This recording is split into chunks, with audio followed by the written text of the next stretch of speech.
Hi friends, എല്ലാവർക്കും നമസ്കാരം. ഞങ്ങളൊരു യാത്ര പോയതാണ്. ഒരു കൃഷി ഗവേഷണ പഠനത്തിന് വേണ്ടി പോയൊരു യാത്ര. ആ യാത്രയിൽ പലതും പഠിച്ചു. ചെടികളെക്കുറിച്ചും വൃക്ഷങ്ങളെക്കുറിച്ചും തൈകളെക്കുറിച്ചും എല്ലാം പഠിച്ചു. അവസാനം തേയില ഞുള്ളി നോക്കാമെന്നൊരു പരീക്ഷണം. അങ്ങനെ തേയില ഞുള്ളാനും പഠിച്ചു. തേയില ഞുള്ളാൻ അത്ര എക്സ്പേർട്ട് അല്ലെങ്കിലും കണ്ടുള്ള പരിചയത്തിലും കേട്ടുള്ള പരിചയത്തിലും ഞുള്ളി നോക്കി.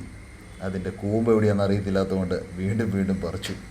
തണുപ്പോട് തണുപ്പ്, നല്ലൊരു കാലാവസ്ഥ. തണുത്ത് വിറയ്ക്കുന്ന കാലാവസ്ഥയിൽ മനോഹരമായ ഒരു ആർച്ച് കണ്ടു. ആർച്ചിന് മുമ്പിൽ കുറച്ചു നേരം മനോഹരമായ കുറച്ച് ചിത്രങ്ങൾ പകർത്തി. അങ്ങനെ വീണ്ടും ഞങ്ങളുടെ യാത്ര തുടരുകയാണ്.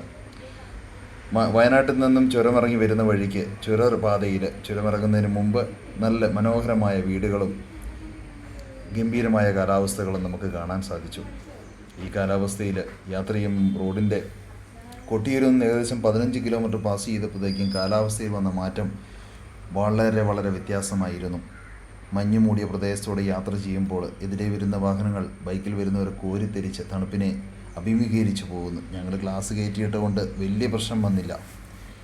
അതുപോലെ ചുരമിറങ്ങുമ്പോഴാണെങ്കിലും നമുക്ക് ഒത്തിരി ബുദ്ധിമുട്ടുകൾ അനുഭവപ്പെടുന്നുണ്ട്. എതിരെ വരുന്ന വാഹനങ്ങൾ ലൈറ്റിട്ടും റോഡ് കാണാതെയും കണ്ടോ നോക്ക്.